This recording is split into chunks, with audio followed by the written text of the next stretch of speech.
అప్పుడు తెలుగులో అంత బిజీ అయ్యి తెలుగు ప్రేక్షకుల ఒక ప్రోత్సాహంతో తెలుగు ఇండస్ట్రీ కాన్సన్ట్రేట్ చేసేదా తమిళ ఇండస్ట్రీ కాన్సన్ట్రేట్ చేసేదా అని ఒక క్వశ్చన్ వచ్చింది. అప్పుడు వచ్చి నేను అక్కడ బాలచంద్ర గారు నన్ను అక్కడే ఇంట్రొడ్యూస్ చేసి ఫస్ట్ పిక్చర్లో నా కెరియర్ అక్కడ స్టార్ట్ అయింది కాబట్టి తమిళలో వచ్చి నా కెరియర్ కంటిన్యూ అయింది. ఉంటే కూడా అప్పటి నుంచి ఇప్పటి వరకు తమిళ ప్రేక్షకులు ఎంత నాకు వచ్చి ఒక ప్రేమ చూపిస్తున్నారో అంతే ప్రేమ తెలుగు ప్రేక్షకులు వాళ్ళు నాకు చూపిస్తున్నారు. అది నా భాగ్యం.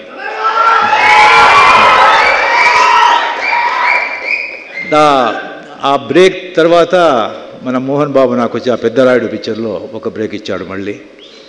దాని తర్వాత భాష, నరసింహ, ముత్తు, అరుణాచల, చంద్రముఖి, రోబో, శివాజీ అలాగా మళ్ళీ మన సంబంధం జరుగుతున్నాయి. ఎప్పుడు ఇక్కడ హైదరాబాద్ ఎప్పుడు వచ్చేటప్పుడు కూడా నేను పెద్ద అయిన ఎన్టీఆర్ గారు ఉండేటప్పుడు ఆయన వచ్చి కలిసి ఆయన ఆశీర్వాదం తీసుకునేవాడిని. ఇప్పుడు ఆయన వచ్చేటప్పుడు ఇప్పుడు చాలా ఆయన నేను మిస్ చేస్తాను. చాలా గుర్తొస్తున్నారు ఇప్పుడు ఎన్టీఆర్ గారు. అది ఎందుకని మీకు తెలుసు.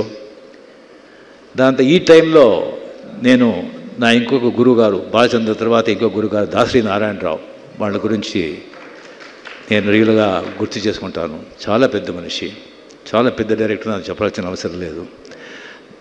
నన్ను వచ్చి అంత ప్రేమగా బిడ్డలాగా నన్ను ప్రేమించారు. వాళ్ళు ఇక్కడ లేరు ఇప్పుడు. వాళ్ళకు వచ్చి దేవుడు ఆత్మశాంతిగా నిశ్చయించుకోవాలి. ధనుష్ గారు చెప్పారు ఒకే రజనీకాంత్ అని, ఒకే చిరంజీవి, ఒకే నాగార్జున, ఒకే వెంకటేష్, ఒకే బాలకృష్ణ, అందరూ ఒక్కొక్కరే. Everybody has their own individuality.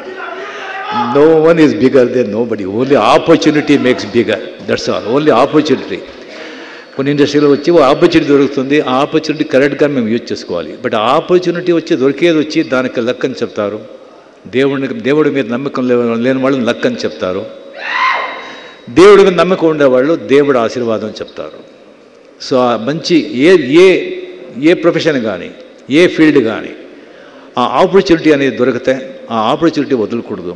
ఆ ఆపర్చునిటీ కంప్లీట్గా దేవుడు ఇచ్చిన ఒక అవకాశాన్ని చెప్పి కష్టపడి మేము వచ్చి శ్రమించి టోటల్ డెడికేషన్తో పనిచేస్తే డెఫినెట్గా దానికి ఫలం దొరుకుతుంది.